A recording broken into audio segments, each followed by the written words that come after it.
We're here to talk a little bit about ethics.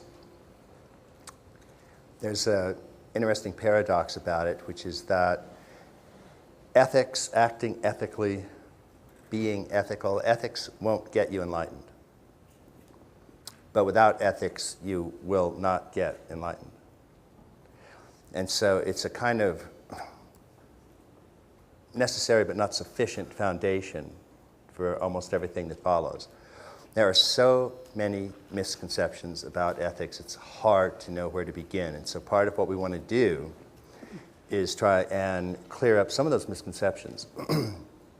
Most of the bad sort of reputation that ethics has comes from lower stages of moral development that have become identified with ethics. So don't drink, don't smoke, don't sex, don't all of that kind of stuff.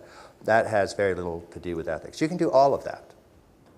It has to do with the degree of consciousness and the degree of respect you use when you interact with others in whatever behavior you have. So we'll see what that means. Virtually no behavior is ruled out. It's the degree, the level, the kind of consciousness you bring to the behavior and the care and concern with which you hold other perspectives that determines whether your behavior is ethical or not. We'll be talking about those as well. There's a series of paradoxes that we'll be dealing with when we talk about ethics, particularly ethics and spiritual development. And the first one, as I said, is that ethical behavior will not get you enlightened. And there's a very simple reason for that. Ethical behavior is dualistic. It's going to ask you to do this and not that. Act good and not bad. Practice this and not that. That locks you into the dualistic world. And the traditions often use an analogy here, which is that it's commonly said that our waking life is a dream, and that with Satori or enlightenment, we're literally going to wake up from the dream, and that's true. Ethics stops the dream from becoming a nightmare. Ethics is the way you can live a relatively healthy, happy life in the world of the dream. And believe me, that's got a lot going for it. No amount of activity in the temporal realm will awaken you to the timeless. And there's, again, this is the second paradox. That's because the absolute realization of the enlightened mind is something you're aware of right now. It's literally the condition you have right now. It literally is that in you right now, which is listening to my voice, seeing this room, having all of these sights arising in your consciousness. There is no path to that which you are fully aware of right now.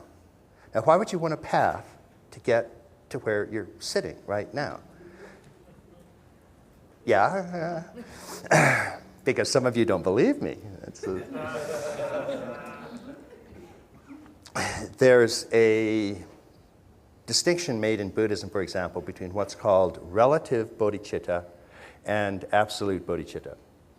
Bodhi means enlightenment or awakened, and chitta basically means consciousness. So bodhicitta is variously translated as enlightenment or the awakened heart or the awakened mind. And there's relative bodhicitta and there's absolute bodhicitta. So the relative bodhicitta is referred to as compassion. Absolute bodhicitta is referred to as emptiness. So relative path is the path of ethics. That's what you have to do as a precondition in order to be able to effectively hold the ever-present recognition of absolute bodhicitta. So you can have a satori, but if you don't have a structure that will hold it, it will slip. And that structure is ethics. Ethics is the box in which your enlightened mind comes.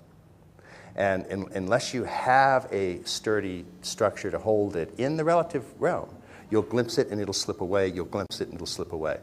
So one way to talk about ethics is it's dualistic action that makes recognition of the non-dual more likely.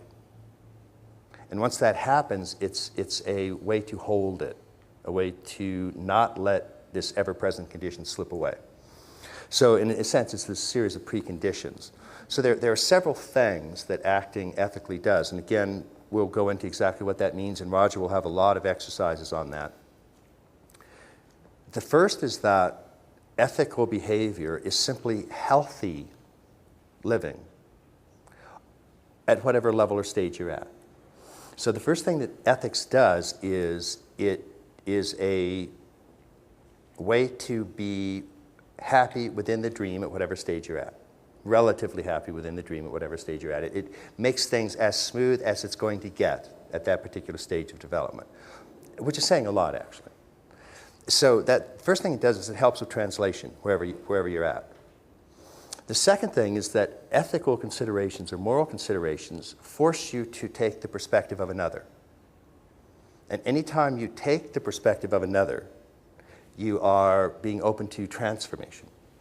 The fundamental rule of transformation is anything that gets you out of your present perception helps transformation.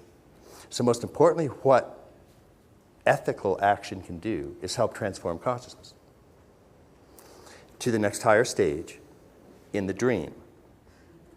And these are all relative things, but trust me, good stuff. So that's the second thing that does. And the third is a foundation, it's a container for non-dual recognition as that continues to break upon you. The higher the stage of development, the harder it is to deny what you already know. That's basically what development is all about. It makes it harder and harder and harder for you to be able to pretend that you're not fully enlightened. So that the pretenses kind of drop away the more you develop through these stages. So those kinds of practices, don't be, in a sense, confused by the fact that most of the ethical practices that we do have a very dualistic form. As I said, it's do this, don't do that, exercise this way, avoid that. So those are all very dualistic, and that's why, in a sense, they keep you in the realm of the dream, the realm of samsara. But it's increasingly making that dream become more and more transparent. Now, nothing will cause enlightenment or realization because it doesn't have a beginning and time. Shankara and many other sages have repeated this over and over and over again. Anything that has a beginning and time is not real. I'm talking from the absolute point of view now. So there's something in your awareness right now, and there's only one thing in your awareness right now that's never, ever had a beginning. We'll talk about what that is in a moment. Other things enter your awareness, they stay a bit, and they go. So an experience comes, has a beginning and time, stays a bit, and departs. It can be a really great experience, lights and bliss and woo, and stays a bit and goes. Or it can be a really horrible experience, comes in, stays a lot longer, and goes. All of those have a beginning and an end of time. They're all relative. They're all part of the world of manifestation. Some people have a big spiritual experience, and that's fine. It'll come a bit, it'll stay, and it'll go. All of those come and go in the ever-present field of your awareness. The one thing that doesn't change is this thing that you deeply, deeply call I am. That's the only thing that you've ever had as a constant experience. You can think back a week ago. You can't think of a single thing that was going on. It's an object out here.